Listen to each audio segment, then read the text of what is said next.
주시는 하나님의 말씀 출애굽기 24장 1절부터 11절 말씀에서 보겠습니다. 출애굽기 24장 1절에서 11절 말씀입니다.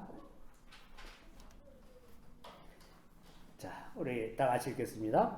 또 모세에게 이르시되 너는 아론과 나답과 아비후와 이스라엘 장로 70명과 함께 여호와께로 올라와 멀리서 경배하고 또 모세만 여호와께 가까이 나오고 그들은 가까이 나오지 말며 백성은 너와 함께 올라오지 말지니라. 모세가 와서 여호와의 모든 말씀과 그의 모든 율례를 백성에게 전하매 그들이 한 목소리로 응답하여 이르되 여호와께서 말씀하신 모든 것을 우리가 준행하리이다. 모세가 여호와의 모든 말씀을 기록하고 이른 아침에 일어나 산 아래에 제단을 쌓고 이스라엘 12지파대로 12기둥을 세우고 이스라엘 자손의 청년들을 보내어 여호와께 서로 번제와 화목제를 드리게 하고 모세가 피를 가지고 반은 여러 양푼에 담고 반은 제단에 뿌리고 언약서를 가져다가 백성에게 낭독하여 듣게 하니 그들이 이르되 여호와의 모든 말씀을 우리가 준행하리이다. 모세가 그 피를 가지고 백성에게 뿌리며 이르되 이는 여호와께서 이 모든 말씀에 대하여 너희와 세우신 언약의 피니라. 모세와 아론과 나답과 아비후와 이스라엘 장로 70인이 올라가서 이스라엘의 하나님을 보니 그의 발 아래에는 청옥을 편듯하고 하늘같이 청명하더라. 하나님이 이스라엘 자손들의 존귀한 자들에게 손을 대지 아니하였고 그들은 하나님을 뵙고 먹고 마셨더라. 아멘. 저는 오늘 이 말씀을 가지고 하나님을 뵙고 먹고 마셨더라 하는 제목으로 잠시 말씀을 나누고자 합니다. 오늘날 우리가 성경을 이해하는 데 있어서 가장 안타깝게 생각되는 부분은 이 성경을 하나의 언약이라는 것, 그 언약이라는 관점을 상실한 거라고 생각을 합니다. 복음을 너무 단편적으로 너무나 축소하고 간략하게만 전하다고 보니까 이 언약이라고 하는 것, 그 관점을 이제 잃고 있어서 성경을 제대로 이해하지 못하는 경우가 너무나 많이 있습니다. 그런 관점에서 이 오늘의 본문은 이 언약식 하는 데 있어서 굉장히 중요한 장면인데 이것을 그만큼 이렇게 인식하고 있는 것 같지가 않아서 안타까운 마음이 들죠. 성경에 보면 이제 언약식 하는 장면이 창세기 15장에 아브라함과 하나님이 그 언약을 맺으시는 장면, 그 장면에서는 하나님께서 일방적으로 밤에 이제 횃불로 나타나셔가지고 그쪽 연곡의 사이로 하나님께서 이렇게 지나가시는 그런 장면이 있는데 그 장면이 이제 하나님이 맹세하시기를, 하나님이 아브라함에게 맹세하시기를 내가 만약에 내 약속을 지키지 않으면 내가 이와 같이 이 짐승과 같이 내가 죽어도 좋다라는 뜻이라고 그랬죠. 이렇게 하나님께서 일방적으로 아브라함에게 맹세하셨다고 하면 오늘의 본문에서는 이스라엘 백성과 개인이 아니라 이스라엘 백성과 하나님께서 언약을 맺으시는데 이 언약을 맺으시는 과정을 우리가 좀 생각해 볼 필요가 있습니다. 물론 이제 이 언약 맺으시는 이 장면이 어느 날 갑자기 이스라엘 백성들을 불러서 이렇게 너희들과 언약을 맺고 싶으니 이렇게 하자 하고 하신 것이 아니라 먼저 하나님께서 아브라함, 이삭, 야곱에게 약속하셨던 그 약속을 이루셔서 애굽에서 이들을 건져내신 것이 먼저예요.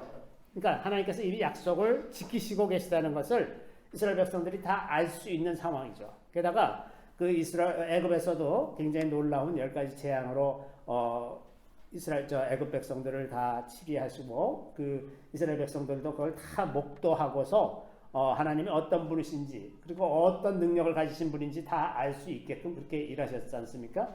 게다가 홍해 바다를 가르시고 이제 그 광야에 들어와서는 반석에서 샘물을 내시고 하늘에서 만나와 메추라기가 내려오고 이런 놀라운 경험들을 다 하고 나서 그리고 이제 시내산 앞에 왔을 때 주님께서 하신 말씀입니다. 그래서 오늘의 24장의 맥락을 이해하려면 최소한도 19장으로는 돌아가야 합니다. 출애굽기 19장. 그래서 19장에 이제 시내산에 도착했을 때 하나님께서 모세에게 이제 올라오라고 말씀하셔가지고 이런 말씀하시죠. 내가 애굽 사람에게 어떻게 행하였음과 내가 어떻게 독수리 날개로 너희를 업어 내게로 인도하였음을 너희가 보았느니라. 세계가 다 내게 속하였나니 너희가 내 말을 잘 듣고 내 언약을 지키면 너희는 모든 민족 중에서 내 소유가 되겠고 너희가 내게 대하여 제사장 나라가 되며 거룩한 백성이 되리라. 너는 이 말을 이스라엘 자손에게 전할지니라. 자, 언약을 맺기 위해서 하나님께서 모세에게 이렇게 간략하게 말씀하셨는데 애굽에서 어떻게 인도하여 내셨다는 것, 그것을 이제 너희들이 다 목도하지 않았느냐?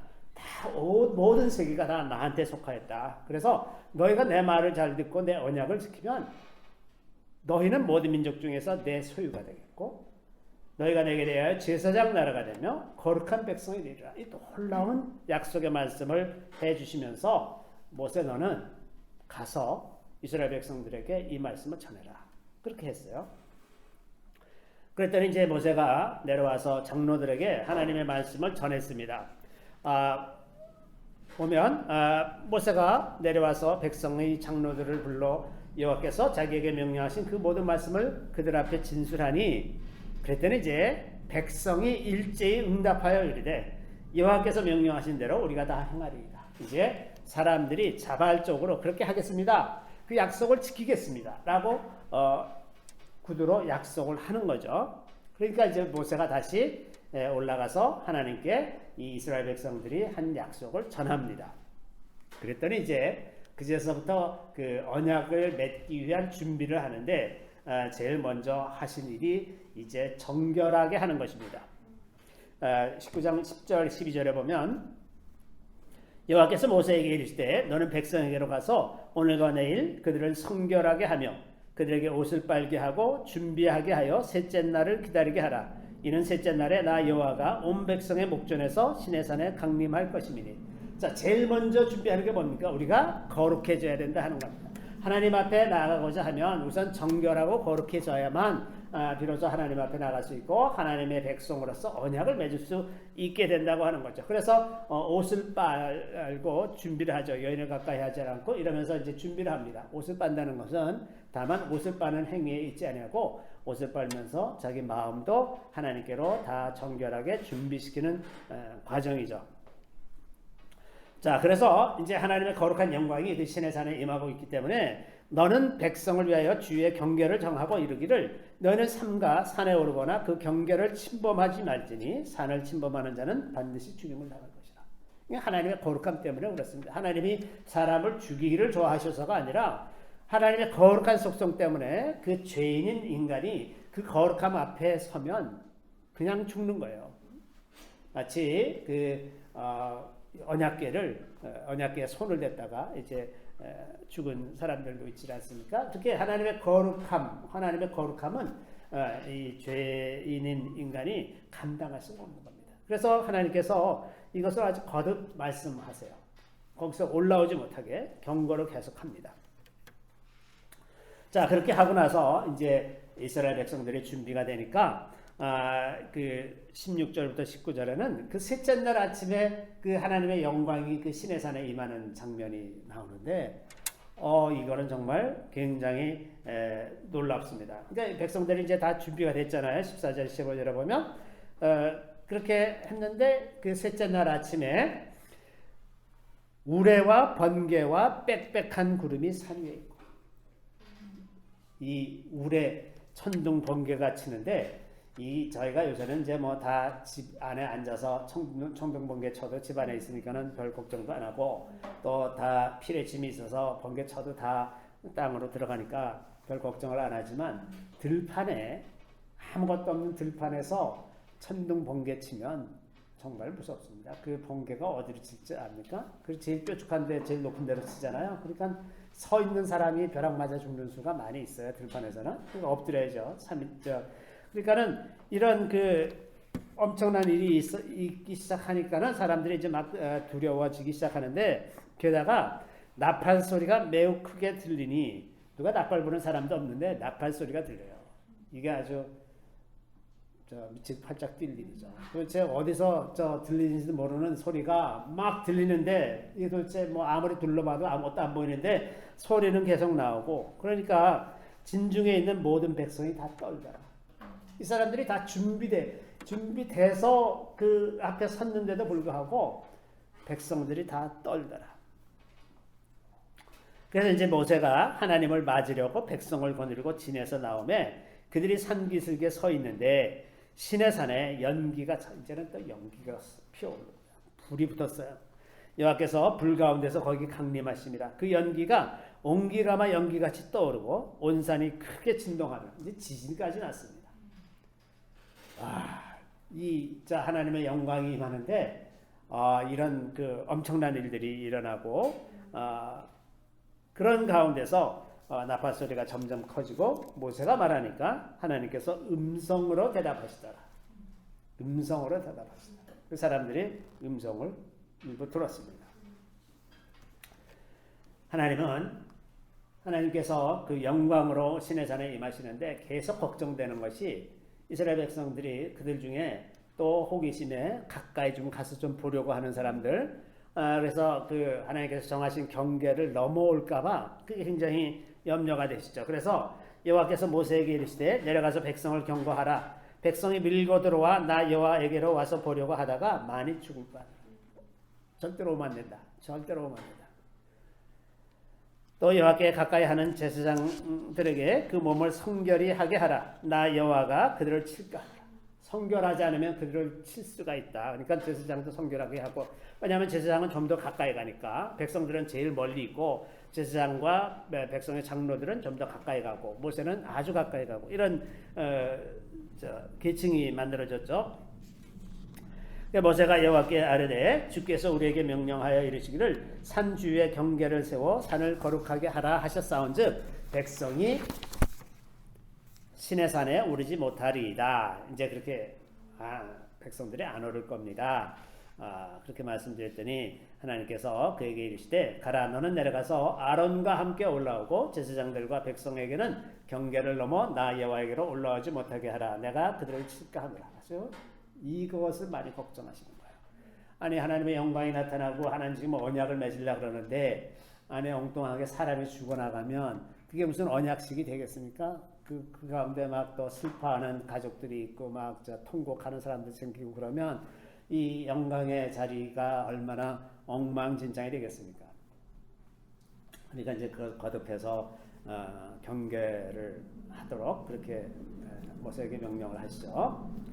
자, 그런데 이제 이 언약의 기초가 되는 언약의 기초가 되는 말씀들이 20장에서 23장까지 기록되어 있는 내용입니다. 그리고 이제 오늘 본문 24장으로 가는 거죠. 그래서 우리가 이제 본대로 20장에는 십계명이 기록되어 있고 21장에는 이런 법들이 있습니다. 종에 관한 법, 그 다음에 폭행했을 때 어떻게 처리할지 이런 법, 혹은 가축 임자의 책임. 가축 임자의 책임이라는 것은 가축이 사람을 받았어요. 그럴 때 어떻게 책임질 것인가. 가축이 이제 사람을 받는 습관이 있었는데도 불구하고 임자가 그들을 가만뒀다. 그러면 그때는 또 어떻게 처벌할 것인가. 이런 이제 그런 여러 가지 규례들이 정해져 있고 22장에 가면 이제 배상에 관한 법, 여러 가지 배상. 그다음에 16절부터 31절에는 도덕법, 이제 그 가늠한 자들은 어떻게 처리하고 우상 숭배하는 자들은 어떻게 처리하고 이런 것들에 관한 법이 쭉 있습니다. 그리고 23장에는 공정한 재판을 해라. 가난하거나 부하거나 똑같은 잣대로 공정한 재판을 해라 하는 말씀이 있고, 그 다음에 이제 10절부터 13절에는 안식년과 안식일에 대한 규례, 그 다음에 14절부터 19절에는 절기에 관한 것, 이제 그걸 쭉 정해 주시고, 그 다음에 반드시 중요한 것이 20절부터 33절에 있는 약속의 말씀입니다. 약속. 언약에는 약속이 있어요. 약속. 너희가 이것들을 지켜라. 그러면 내가 이렇게 해주마. 그 약속이 반드시 포함되는 게 언약입니다. 만약에 그 어느 한쪽이 그 약속을 지키지 못하면 그 언약은 무효가 되는 거예요. 그러니까 하나님께서 사람에게 요구하시는 내용이 있으면 반드시 그거를 지킬 때 하나님께서 어떻게 해주시겠다는 약속이 반드시 있는 거예요. 이게 하나님의 약속입니다. 이게 언약이에요. 언약. 그래서 언약은 이렇게 우리에게 요구하시는 것과 하나님께서 주시고자 하는 것, 이것이 같이 있는 것입니다. 복음을 어느 한쪽에만 일방적으로 유리한 것으로 이해하면 안 돼요. 그러니까 하나님이 하나님 멋대로 세우신 그런 거라고 생각해서도 안 되고, 또 반대로 사람에게만 유익하게 하기 위해서 사람에 의해서만 존재하는 것 같이 그렇게 다른 그 요구하시는 것, 하나님께서 요구하시는 것을 무시해서도 안 됩니다. 이게 우리에게 요구하시는 것과 그럴 때 하나님께서 주시고자 하는 약속, 이것이 균형을 잡고 있어야 된다고 하는 거죠. 자, 그래서 이제 그 언약의 기초가 된 내용이 그 20장부터 23장에 기록이 되어 있고, 그 다음에 오늘 본문의 24장으로 넘어와서 이제 드디어 언약식을 하는 겁니다. 그러니까 19장부터 언약식을 위해서 쭉 준비를 해오다가 이제 그 언약식을 하는 것이 기록이 되어 있는 거죠. 자, 이 언약식에 함께 한 사람들은 이제 첫 번째 모세고, 그 다음에 이제 여호수아가 모세하고 늘 붙어 다녔어요. 그래서 이게 명확하지가 않은데 분명한 것은 여호수아가 함께 옆에 있었다는 것. 그 다음에 이제 그 제사장들과 아론과 그 나답과 아비후, 이 아론의 두 아들, 그리고 이제 백성의 장로 70인, 이렇게 이제 그 2선, 제1선에는 모세, 2선에는 이제 이 제사장들과 장로들, 그리고 그 밑에, 맨 밑에는 이제 백성들이 있는 거죠. 자, 하나님께서 이렇게 그 어떤 위계 질서를 가지고 대하시는 것을 볼 수가 있습니다. 이건 어쩔 수가 없어요. 이게 사람의 질서이기 때문에 사람이 이렇게 할 때라야 비로소 이게 그 가장 효과적으로 사람들에게 이제 복음이 전해질 수가 있는 하이어러키가 있기 때문에, 그러니까 이제 교회에도 그런 다스리는 자가 있고 다스림을 받는 자들이 있는 질서가 있는 것이고, 인간의 모든 질서는 그렇게 그 통치하는 자와 통치받는 자가 있는 것이 질서입니다. 모두가 다 동등하다라고 말하는 것은 하나님의 질서하고 맞지가 않는 거예요. 심지어 가정도 하나님께서 남편을 가정의 우두머리를 세우시는, 이게 가정의 질서입니다. 그러니까 이런 질서가 다 있는 거죠. 나중에 이제 그 미리암도 그렇고 모세 그 누나 미리암도 그렇고 다른 이스라엘 백성들도 너만 잘났냐, 모세가 그러잖아요. 네가 뭔데? 그러면서 막 비난하고 이러다가 이제 또 많은 사람이 이제 하나님께로부터 징계를 받아서 그 자리에서 죽고 이런 일들이 있지 않습니까? 이런 질서가 있어요. 이런 질서가 분명히 있습니다. 그다음에 이제 그 하나님께서 그 안에 모세가 그 하나님께서 하신 그 말씀들, 이런 것들을 지켜라 하는 그 20장에서 23장에 있는 말씀을 다 전합니다. 그때 거기에 이제 말씀과 율례를 전했다 그러는데, 이 말씀은 다바르, 히브리어 다바르고, 그 율례라고 번역되어 있는 부분은 미슈파팀입니다. 여기 이제 우리가 20장에서 23장에 보면 이것이 미슈파팀에 속한 것임을 알 수가 있어요. 미슈파팀과 후킴이 있다 그랬죠. 후킴은 제사법에 관한 것, 하나님과 관계 맺는 것에 관한 법이 이제 후킴이라고 그랬죠. 그거는 주로 레위기에 있는 내용들입니다. 그리고 이제 다바르라는 단어가 하나님께서 말씀하실 때 그 성경에 사용한 그 히브리어가 이제 다바르하고 아마르 하는 이 두 단어가 있는데, 그 아마르는 대화식으로 하는 말씀들입니다. 대화하듯이 하시는 말씀. 그런 반면에 다바르는 명령하듯이 하시는 말씀들입니다. 다바르. 여기 약간 뉘앙스의 차이가 있습니다. 자, 하나님께서 이제 그 모세에게 이 말씀을 전해라 해서 이제 모세가 언약의 기초가 이거다라고 이제 말을 전하죠. 그랬더니 백성들이 우리가 준행하리이다 하고 3절에 보면 백성에게 낭독하여 듣게 하니 그들이 이르되 여호와의 모든 말씀을 우리가 준행하리이다 약속을 했어요. 다 이런 약속, 자발적인 약속의 기초에서 언약을 맺는 것이지, 우리의 동의 없이 하나님께서 일방적으로 우리에게 강요하시거나 무리하게 하시는 그런 하나님이 절대로 아니십니다. 하나님은 우리의 동의를 기초로 일하시는 분이죠. 심지어 성령께서 우리 안에 들어오시는 것도 우리가 동의할 때만 들어오시는 거예요. 우리가 동의하지 않는데 성령께서 우리 안에 함부로 침범하시질 않습니다. 반드시 우리의 동의를 필요로 합니다. 이것이 하나님이 우리를 대하시는 방법이에요. 그래서 우리가 다른 사람을 대할 때에도 우리가 이런 걸 좀 본받아서 다른 사람들을 막 치고 들어가면 안 돼. 자녀라고 해서도 막 그냥 넌 자녀니까 그 마음대로 하려고 그러면 안 됩니다. 그게 자녀를 노하게 하는 거죠. 다 사람이 자기의 그 인격이 있고 인격은 다 경계선이 있는 거예요. 경계선. 자녀들도 자기 나름대로 경계선을 갖고 삽니다. 어느 이상으로 들어오는 거는 거부하고 저항하는 거예요. 그래서 그거를 침범하는 것이 자녀를 노엽게 하거든요. 제일 노엽게 하는 겁니다. 나를 무시하는 거니까. 하나님은 그렇게 대하시는 분이 아니세요. 우리를 굉장히 인격적으로 대하시는 분이기 때문에 반드시 우리의 동의를 요구하십니다. 그리고 우리가 동의할 때까지 기다리시는 분이세요. 제가 제일 못하는 것, 제가 참 재능이 없는 거가 뭐가 있냐면 잔소리 하는 거예요. 잔소리. 제가 잔소리를 참 못합니다. 그래서 이게 아주 참 아주 제 결함인데, 그런데 보니까 하나님도 별로 잔소리를 잘 못하시더라고.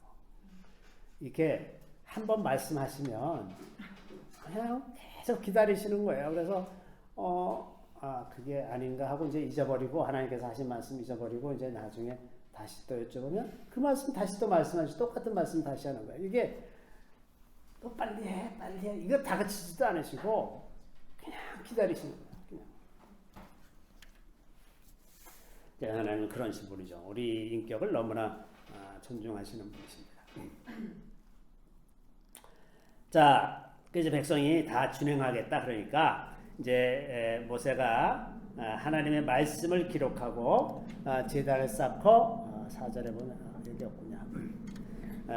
말씀을 기록하고 제단을 쌓고 그다음에 이제 이스라엘 12지파를 대표해서 12기둥을 세우고 이제 그 번제와 허목제를 드리게 되죠. 자, 말씀을 기록한 거는 이제 그 이스라엘 백성들에게 이게 너희들이 지켜야 할 바다 하는 것을 이제 확실하게 남겨줘야 되니까 그 증거를 남기는 것이고, 제단을 이제 쌓아가지고 그 언약을 위한 제사를 드리는 용도죠. 그래서 제단은 이제 이 땅에 임하는 하나님의 영광, 이런 것을 표현하는 거라고 볼 수가 있습니다.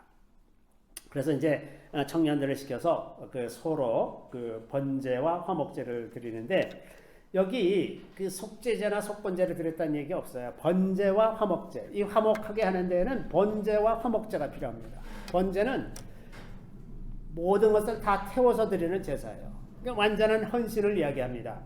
그 언약의 기초는 그 언약에 대해서 전적으로 헌신하는 거예요. 여러분이 하나님의 백성으로 살기로 언약을 맺었다는 뜻은 우리의 모든 것을 다 드려서 하나님께 다 드려서 하나님을 섬기겠다고 약속하는 것입니다. 그 일부만 드리고 일부만 제한적으로 부분적으로 드리는 믿음은 믿음이 아닙니다. 믿지 않는 거예요. 아직. 믿음은 모든 것을 드리는 것입니다. 마음을 다하고 목숨을 다하고 뜻을 다해서 하나님을 사랑하는 것, 그것이 믿음입니다. 아직까지는 나는 뭐 그렇게까지 헌신할 생각은 없어 하는 거는 아직까지는 나 하나님을 잘 안 믿어 하는 말하고 똑같은 말이에요. 다 이게 전적으로 헌신하는 것이 이제 번제죠. 번제를 드릴 때 가죽을 벗기고 다 이제 나머지는 각을 떠서 머리와 기름까지 다 태웁니다. 머리와 기름, 그 다음에 내장과 정강이는 가축이 그 외부 세계와 접촉하는 거거든요. 그죠? 발은 이제 땅을 딛고 다니니까 발이 더러워지고, 그 다음에 음식을 먹어서 그 내장이 이제 다 소화시키고 그러니까 내장이 이게 외부 세계와 접촉하는 부분입니다. 그 나머지는 다 깨끗한 부분이에요. 그래서 나머지는 그대로 다 드리는데 내장과 정강이는 씻어서 태웁니다. 그러니까 깨끗하게 씻어서 헌신하는 거예요.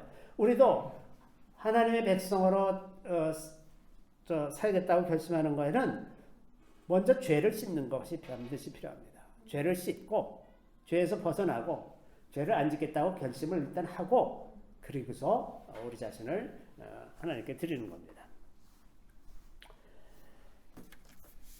그리고 이제 화목제를 드리는데, 화목제는 하나님과 사람 사이에 이제 완전한 평화가 이루어졌다는 것을 드러내죠. 더 이상 거기에 정죄하는 관계가 없습니다. 그래서 번제와 화목제를 드리고 나서 그 다음에 그 피를 가지고 이제 절반은 제단에 뿌리고 절반은 이스라엘 사람 백성들에게 뿌렸어요. 이제 그날 피 세례를 받았겠죠. 막 옷에 피가 튀고 막 이렇게 됐을 겁니다.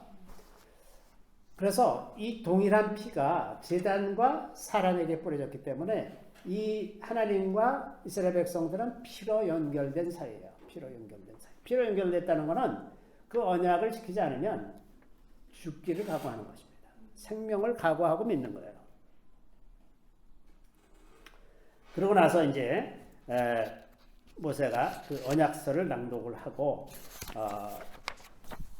그 다음에 이 피가 이제 오늘날 우리에게 와서는 예수님이 이렇게 선언을 하시죠. 마태복음 26장 27절 28절에 보면 또 잔을 가지사 감사 기도하시고 그들에게 주시며 이르시되 너희가 다 이것을 마시라. 이것은 죄 사함을 얻게 하려고 많은 사람을 위하여 흘리는 바 나의 피 곧 언약의 피니라. 예수님이 이 말씀을 하실 때 염두에 두셨던 것이 무엇인가?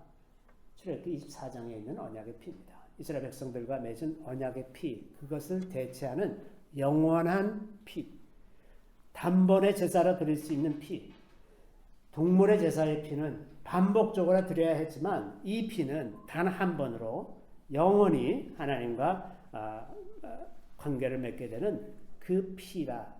내 피가 그 피다. 이렇게 말씀하시는 겁니다. 그 피가 우리에게 뿌려지는 겁니다.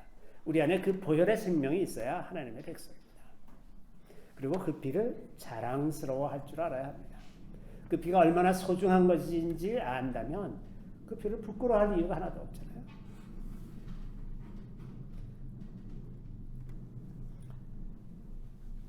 자, 이 언약이 동일한 그 정신이 계속해서 이어져서 언약을 지킬 수 없게 되면 생명을 바치는 것, 그것이 이 아브라함과의 언약이나 이 이스라엘 백성들과의 언약에 기본적으로 깔려있는 정신이에요. 근데 실제로는 어떻게 됩니까? 실제로는 이스라엘 백성들이 그 언약을 지킬 수가 없어요. 지키지 못합니다. 그 지킬 능력이 없는 거예요. 그러니까 언약의 정신에 비추면 하나님께서 이 언약을 깨셔도 우리는 하나님께 대해서 의로우시다라고 말할 수밖에 없어요. 우리가 못 지켰으니까. 그런데 하나님은 만약에 그렇게 해서 이 이스라엘 백성들과 언약을 맺었는데 결과적으로 언약을 깨시면 그러면 사실은 하나님도 언약을 못 지키신 거나 마찬가지예요.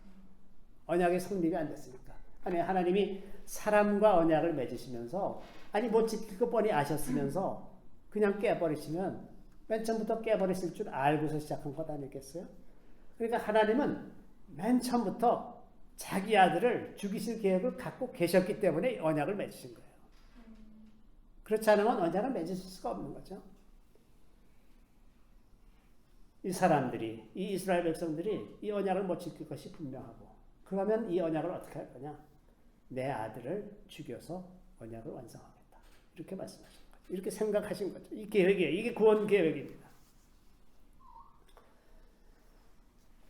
자, 그래서 우리가 예수 그리스도의 피로 이제 하나님과 화목한 관계가 됐더니 여기 정말 놀라운 진술이 이제 9절부터 11절에 나오는데 이 말씀 아니고요. 그 9절부터 11절에 보면 이제 모세와 아론과 나답과 아비후 그리고 70인의 장로들이 올라갔어요. 하나님께로 가까이 갔습니다. 이제 그 일반 백성들이 오면은 넘으면 죽는 그 경계선을 넘었어요. 넘어가지고 하나님께 이제 가까이 갔습니다. 그래서 거기서 이 사람들이 하나님을 보니, 하나님을 봤어요. 하나님을 봤더니 그의 발 아래에는, 발만 보였는데 그의 발 아래에는 청옥을 편듯하고 하늘같이 청명하더라. 그 청옥이 사파이어입니다. 사파이어. 보석 같은 빛이 그 산 주위를 삥 둘러졌는데 하늘같이 천명한 그 하나님의 영광의 빛을 봤어요. 근데 그 놀라운 장면에서 이 장로들이 하나님 앞에서 먹고 마셨다 그랬어요. 먹고 마셨다. 죽을까봐 두려워하던 상황에서 바뀐 거죠. 자, 19장 16절에는 셋째 날 아침에 우레와 번개와 빽빽한 구름이 산 위에 있고 나팔 소리가 매우 크게 들리니 진중에 있는 모든 백성이 다 떨더라. 이렇게 막 떨었었는데 이 언약을 맺고 나서 24장 11절에는 하나님이 이스라엘 자손들의 존귀한 자들에게 손을 대지 아니하셨고 그들은 하나님을 뵙고 먹고 마셨더라. 이 놀라운 영광의 자리입니다. 아마도 이런 역사가 없었어요.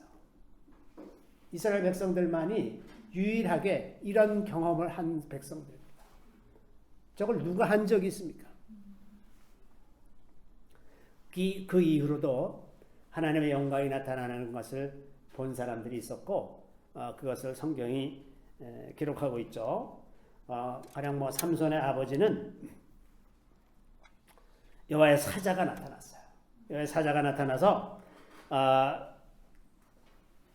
그 사자가 떠나가 되니까 그 아내에게 뭐라고 얘기했냐면 우리가 하나님을 보았으니 반드시 죽으리로다. 다 죽는 줄 알았어요. 하나님의 영광이 나타나면 다 죽는 거라고 생각하고 살았어요. 또 이사야도 나는 입술이 부정한 사람이요 나는 입술이 부정한 백성 중에 거주하면서 만군의 여호와이신 왕을 배웠음이라 하고 이제 나는 죽었구나. 이사야가 제사 드리러 성전에 들어갔는데 그 가운데서 하나님의 영광을 배웠어요. 천사들이 나타나는 거 봤습니다. 그래서 그걸 보고 너무 두려웠습니다. 그러니까 하나님의 영광 앞에 있다는 것은 너무나 두려운 사실인데 이 이스라엘 이 장로들이 하나님을 뵙고 먹고 마셨더라. 먹고 마셨더라. 예수님의 제자들도 예수님께서 변화산상에서 호련히 빛난 구름이 그를 덮고 변화되었을 때 희게 변화되어서 세상에 어떤 것으로도 그렇게 희게 할 수 없을 만큼 이렇게 변화되는 걸 보고 베드로가 정신이 없어져 갖고 막 여기다 초막셋을 지읍시다. 하나는 모세를 위해서, 하나는 엘리야를 위해서, 하나는 주님을 위해서 했으면 좋겠다. 막 이런 이야기를 하는데 그때 이제 빛난 구름이 그들을 덮으면서 하늘에서 소리가 나가지고 이런 내 사랑하는 아들이요 내 기뻐하는 자니 너희는 그의 말을 들으라. 이 음성이 나니까 제자들이 듣고 엎드려 심히 두려워했다. 심히 두려워했다. 이렇게 하나님의 영광이라고 하는 것은 사람이 감당할 수가 없는 겁니다. 그런데 이 이스라엘 장로들이 하나님을 뵙고 먹고 마셨더라. 이게 우리가 가야 하는 위치예요. 앞으로 이런 자리로 우리가 갈 겁니다. 하나님 앞에서 먹고 마시는 자리로 가는 그 소망이 있어요. 이스라엘 백성들이 이미 그 경험한 그것을 우리가 이제 그렇게 되도록 그렇게 가는 거죠. 우리가 하나님의 영광에 대해서 생각할 때 한 가지 같이 생각해야 되는 것은 하나님의 영광이 드러나면 하나님의 능력이 같이 나타나는 것입니다. 하나님의 영광과 하나님의 능력은 분리된 개념이 아니라 하나입니다. 하나님의 영광이 임하면 하나님의 능력이 다 나타나서 하나님의 질서가 회복되고 하나님의 뜻이 이루어지게 되는 거죠. 그래서 하나님의 영광 가운데 머무는 것은 하나님의 능력으로 충만한 상태에서 사는 것입니다. 더 놀라운 것은 우리가 이 땅에 살면서 이 하나님의 영광을 누리지 못하면 우리가 죽어서도 누릴 하나님의 영광이 없습니다. 비록 이 땅에서 누리는 하나님의 영광은 극히 부분적이고 작은 것이지만 그것이 없으면 이 다음에 하나님 앞에서 누릴 영광도 없다는 것입니다.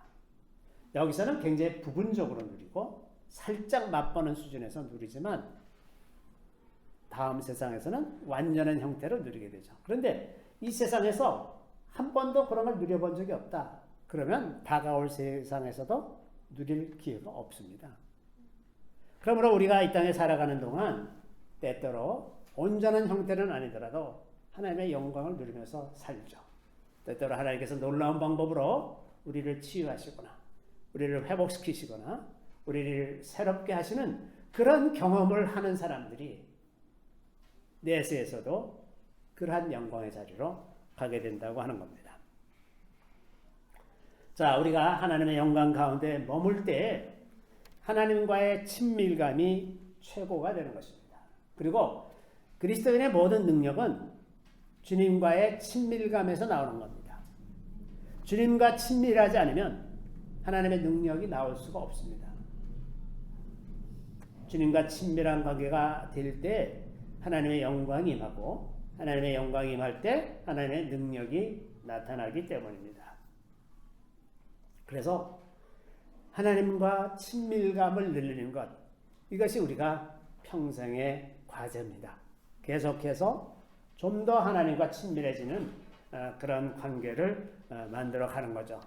어느 정도 이렇게 신앙생활하고 됐어 이제 뭐 그동안 많이 했으니까 앞으로는 괜찮아 이러는 게 아니에요. 이렇게 무슨 뭐 저축해 놓은 거 쓰듯이 하는 것이 아니라 하나님과 친밀해지는 것은 계속해서 더 가까이 더 친해지고 더 사람 사이에도 그렇지 않습니까? 교제하는 것은 이제 오랫동안 교제를 하다 보면 정말 그게 계속 쌓여서 더 깊은 이해가 되고 그러면서 더 이렇게 아주 깊은 수준에서 교류할 수 있게 되는 것처럼 주님과도 이렇게 계속해서 깊은 관계 속으로 들어가게 되는 겁니다.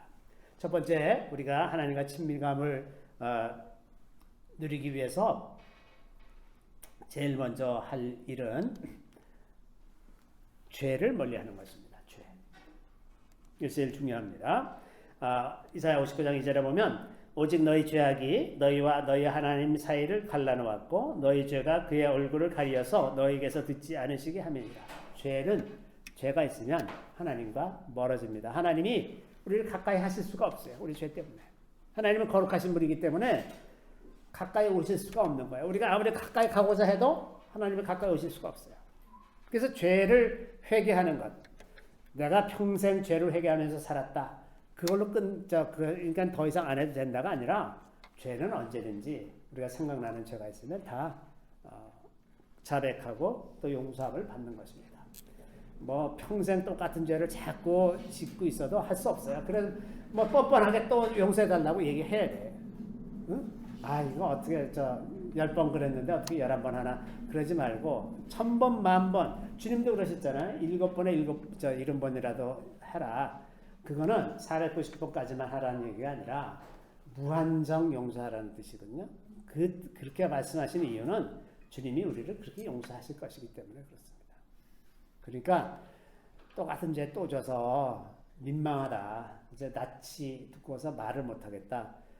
그렇게 생각하지 마시고 또 죄가 있다라고 생각하면 또 용서를 구하세요. 자백하고 용서를 구하시기 바랍니다. 두 번째는 이제 말씀 안에 머무는 것입니다. 말씀 안에. 예수님이 이러시죠. 나는 포도나무요 너희는 가지라. 그가 내 안에 내가 그 안에 거하면 사람이 열매를 많이 맺나니 나를 떠나서는 너희가 아무것도 할 수 없습니다. 우리가 주님 안에 어떻게 머뭅니까? 주님의 말씀 안에 머뭅니다. 요한복음 8장 31절 32절에도 이렇게 돼 있죠. 너희가 내 말에 거하면 참으로 내 제자가 되고 진리를 알지니 진리가 너희를 자유하게 하리라. 너희가 내 말에 거하면 그게 주님 안에 거하는 거예요. 주님의 말씀 안에 거하는 겁니다. 그것이 우리가 말씀 안에 머물면서 계속해서 주님과 친밀감을 높이는 두 번째 키입니다. 세 번째는 성령 충만해야 하는 겁니다. 무릇 하나님의 영으로 인도함을 받는 사람은 곧 하나님의 아들이라. 너희는 다시 무수하는 종의 영을 받지 아니하고 양자의 영을 받았으므로 우리가 아빠 아버지라고 부르짖느니라. 로마서 8장 14, 15절에 있는 말씀인데요. 자, 친밀감의 극치는 우리가 하나님의 아들이 되는 겁니다. 아버지와 아들 사이의 친밀함은 어떤 다른 누구도 침범할 수 없는 친밀감이잖아요. 그죠? 종이 누릴 수 없는 친밀감입니다. 아버지와 아들 사이는 혈연 관계예요. 이거는 끊을 수가 없는 관계입니다. 그렇기 때문에 그 친밀감의 하이라이트는 부모 자녀 사이에서 만들어지는 겁니다. 이런 관계 속에서 만들어지는 거죠. 그런데 우리가 어떻게 하나님의 자녀라는 것을 아느냐? 성령께서 우리 안에 계시기 때문에 하나님의 자녀입니다. 성령께서 우리 안에 계시기 때문에 성령이 우리가 하나님의 자녀인 것을 증거하는 겁니다. 그래서 우리가 성령 안에 더 충만하게 머물면 머물수록 우리가 하나님과 더 친밀한, 더 깊게 친밀한 관계로 들어갈 수가 있다고 하는 겁니다. 그래서 성령 안에 머물러 성령으로 충만해야 하고, 마지막으로 한 가지 더 제가 말씀드리고 싶은 것은 단순한 믿음이 필요합니다. 어린아이 같이 단순한 믿음이 필요합니다. 어린아이의 특징은 의심하지 않는 거예요. 의심하지 않는 겁니다. 그래서 주님이 누가복음 18장 17절에 보면 내가 진실로 너에게 이르노니 누구든지 하나님의 나라를 어린아이와 같이 받아들이지 않는 자는 결단코 거기 들어가지 못하리라 하십니다. 여기 받아들이는, receive 하는 것, 하나님의 말씀을 하나님께서 하신 일들을 그대로 받아들이는 것, 뭐 이게 우리가 판단하고 우리가 잘 계산해서 어떤 건 받아들이고 어떤 건 뱉고 그러는 것이 아니라 주님께서 하시는 일에 대해서 그대로 다 수용하는 것, 그러한 믿음이 어린아이와 같은 믿음입니다. 그것을 자꾸 의심하고 저거 이상하대, 하나님 저거 이상한 게 잘못하시는 거 아니야? 실수하시는 거 아니야? 이러는 게 아니라 하나님께서 하시는 일들을 그대로 다 받아들이고 사는 겁니다. 그러면 자연히 감사하면서 살게 되고 그냥 기뻐하면서 살게 돼요. 근데 그것을 의심하고 그러면 이게 이제 복잡해지죠. 인생이 복잡해지고 이제 막 의심하는 틈을 타서 여러 가지 복잡한 생각들이 그냥 우르르 몰려 들어오고 막, 그러니까 마음은 순식간에 어지러워지고 뭐 갑자기 이제 혼미해지고, 그런데 1초도 안 걸립니다. 생각이 밀려 들어오는 건 1초도 안 걸려요. 그래서 어린아이 같이 단순한 믿음으로 믿으면 정말 편하고 즐겁고 가볍게 살 수 있는데, 이거를 떠나기 시작하면 인생이 너무 무거워집니다. 도대체 우리가 감당할 수 없을 만큼 인생은 무겁다고 생각이 될 수가 있거든요. 어린아이와 같이 단순한 믿음으로 살면 주님과 더 친밀하게 지낼 수가 있습니다. 그래서 죄를 멀리하고 말씀 안에 거하고 성령 충만하게 살고 어린아이와 같이 단순하게 믿고 오랫동안 참고 견디면서 지내면 이것이 우리가 하나님과 친밀감을 누리는 방식이고, 그 친밀감 가운데 하나님의 능력이 나타나서 우리가 하나님의 영광을 누리면서 이 땅에 살아가게 되는 것입니다. 이것이 언약의 기본적인 질서입니다. 잠깐 기도하겠습니다. 우리 주님을 찬양합니다. 주님께서 우리를 위해서 친히 십자가에 달려 돌아가심으로 말미암아 일찍이 아브라함과 세우시고 이스라엘과 세우셨던 언약이 이제 온전하게 되었사오니 우리가 주님을 찬양하고 높이며 기뻐하나이다. 우리가 이제 그 언약의 가지에 접붙임을 받아 주의 백성으로 살게 하시니 이 또한 감사드리옵나이다. 주님, 이렇게 귀한 자리로 저희들을 불러주셨는데 우리가 의심하지 아니하고 두려워하지 아니하고 염려 근심하지 아니하고 오직 기뻐하며 우리 주님을 단순한 믿음으로 믿고 계속해서 주님을 따라갈 수 있도록 도와주시기를 원합니다. 우리가 다 성령으로 충만해지기를 원합니다. 우리 주님의 생명의 말씀 안에 깊게 머물게 되기를 구합니다. 우리가 죄에 대해서 더 민감하여져서 이제 죄를 멀리하고 버리고 하나님 안에 사는 것을 더 즐거워하는 자들이 다 되게 하여 주시기를 원합니다. 주님을 찬양합니다. 감사하고 예수 그리스도의 이름으로 기도드리옵나이다. 아멘.